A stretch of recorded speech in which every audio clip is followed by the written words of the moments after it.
Prancis adalah salah satu negara yang terkuat di dunia. Baru-baru ini mereka juga menelurkan pemain muda yang penuh talenta. Dengan sokongan pemain muda berbakat membuat Prancis lebih mudah dalam memboyong medali emas di Olimpiade tahun depan. Cetak Gol coba memprediksi siapa saja yang pantas dipilih Le Bleu untuk mengisi starting line-up mereka.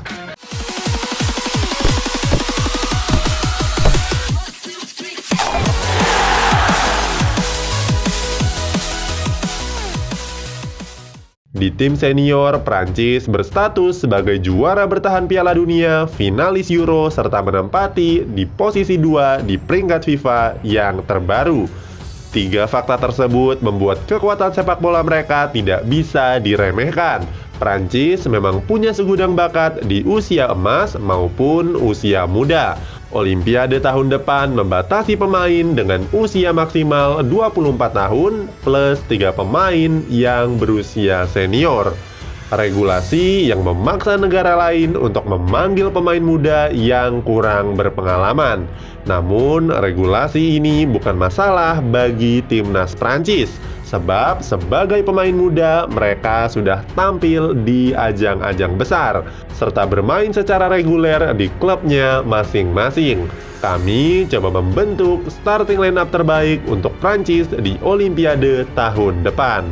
Kiper dan lini belakang. Penjaga gawang akan diisi oleh kiper FC Nantes yaitu Alban Lafont. Pesepak bola berusia 21 tahun ini sudah menjadi kiper andalan timnas Prancis di kelompok usia U16 dan U21. Selain menjadi kiper utama untuk timnas Prancis usia muda, Lafont juga sudah dipercaya FC Nantes sebagai kiper inti. FC Nantes sendiri adalah klub papan tengah di Ligue 1 Prancis. Di Ligue 1 Prancis musim ini, Lafont sudah turun bermain sebanyak 27 pertandingan, bobol 29 kali dan meraih 10 clean sheet. Sebuah catatan yang bagus untuk kiper yang berusia 21 tahun yang bermain di klub papan tengah. Posisi bek tengah akan diisi oleh bek dari RB Leipzig serta Borussia Dortmund, Dayot Upamecano dan Axel Zagadou. Keduanya adalah andalan timnas Prancis sejak kelompok usia U16. Mereka selalu dipanggil Le Bleu di kelompok usia muda. Upamecano sedang naik daun, merupakan bek tangguh dalam tackling dengan rata-rata 2 tackle per laganya. Sedangkan Zagadou merupakan jagonya duel bola atas, sukses memenangkan 2,3 duel udara per laganya. Kombinasi keduanya tentu menghasilkan pertahanan yang sulit diterobos dari sisi manapun. Meski Zagadou sedang didera cedera, masih ada waktu untuk dirinya bisa pulih kembali. Posisi bek kiri akan ditempati oleh pemain Marseille yakni Boubacar Kamara. Usianya baru 20, namun Kamara sudah menjadi pemain andalan milik Marseille.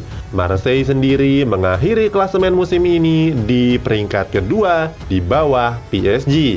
Kamara sejatinya merupakan bek tengah, namun dia bisa ditempatkan di posisi bek sayap maupun gelandang bertahan. Kamara cukup unggul dalam melakukan tackle. Huskor mencatatkan 2,8 kali dalam urusan tackle per laganya. Dengan kemampuan tackle yang sebaik itu, mudah bagi Kamara untuk menghadang cut inside pemain sayap lawan. Di posisi bek kanan akan dijaga oleh bek andalan Bayern Munchen yakni Benjamin Pavard. Di musim depan usianya memang akan menyentuh 25 tahun.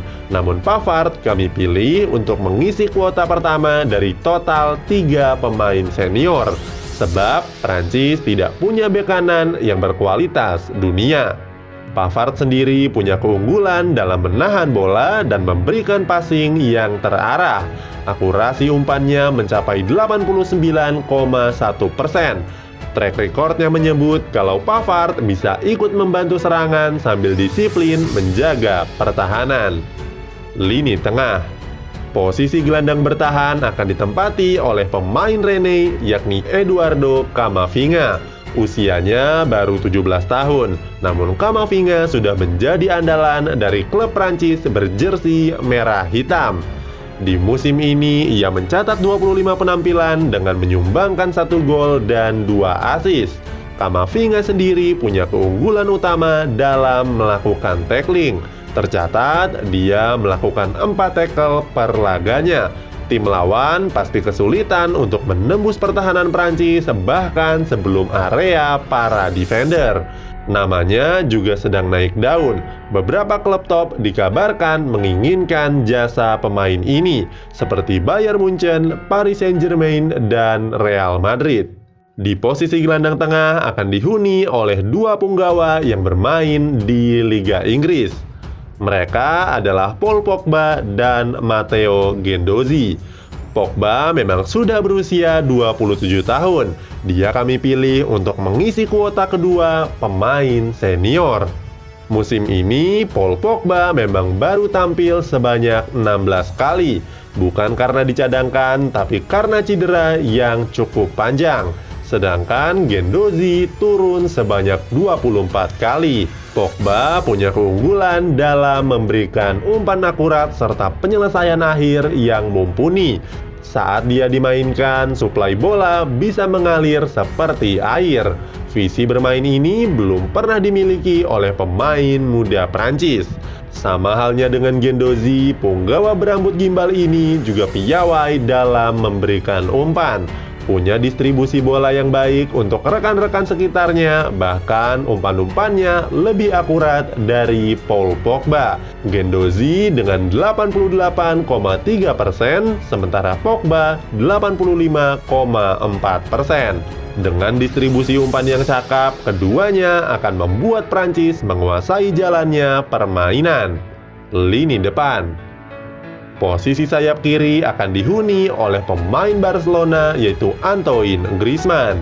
Sebenarnya dia lebih nyaman untuk beroperasi di belakang striker. Tetapi di klubnya musim ini, Griezmann lebih sering tampil sebagai sayap kiri. Sebenarnya dia lebih nyaman untuk beroperasi di belakang striker. Tetapi di klubnya musim ini, Griezmann lebih sering tampil sebagai sayap kiri. Pesepak bola berambut gondrong tersebut punya usia 29 tahun. Namun, dia kami pilih untuk mengisi kuota terakhir pemain senior. Griezmann merupakan salah satu bintang elit di sepak bola Prancis saat ini. Nilai pasarnya sudah mencapai 150 juta euro atau 2,6 triliun rupiah. Sayangnya, di Barcelona dia tampil tidak sesuai harapan.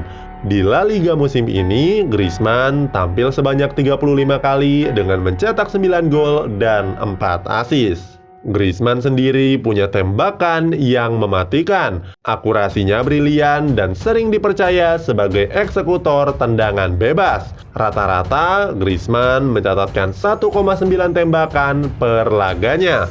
Kemudian di posisi sayap kanan akan dihuni oleh rekan Griezmann di Barcelona, yakni Ousmane Dembélé.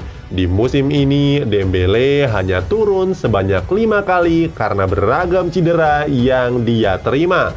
Cedera hamstring selama hampir 200 hari, serta cedera otot selama 69 hari. Sebelum di ruang perawatan, dia cukup unggul dalam menggiring bola.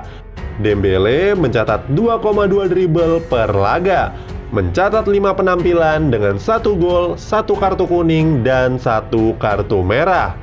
Dia belum menemukan performa terbaiknya selama di Barcelona. Berbeda saat di Dortmund ketika Dembélé berhasil mencetak 10 gol dan 22 assist dalam satu musim. Musim depan adalah kesempatan untuk kembali membuktikan performanya. Membuktikan kalau pemain dengan 21 caps di timnas Prancis itu memang layak mewakili negaranya di Olimpiade. Posisi striker akan dipercayakan kepada mega bintang 21 tahun milik Paris Saint-Germain, yakni Kylian Mbappe. Transfermarkt melaporkan kalau Mbappe adalah pemain termahal dunia saat ini. Nilai pasarnya menyentuh 180 juta euro atau 3,1 triliun rupiah. Mbappe punya dribble berkecepatan tinggi, mencatatkan rata-rata berlari di 36 km per jam. Tahu kalau dia bisa ngebut, Mbappe sering melewati pemain lawan dengan membuang bola dari kakinya, kemudian berlari mengejarnya, seolah mengajak bek lawan untuk berlomba lari. Dengan keunggulan tersebut, Mbappe mendulang banyak gol di musim ini. Dari 20 laga, Mbappe sudah mencetak 18 gol dan 7 assist. Formasi 4-3-3. Bek Dayot Upamecano, Zagadou, Boubacar Kamara, Benyamin Pavard. Gelandang Pogba, Camavinga, Guendouzi. Penyerang Anthony Griezmann, Kylian Mbappe, Ousmane Dembele.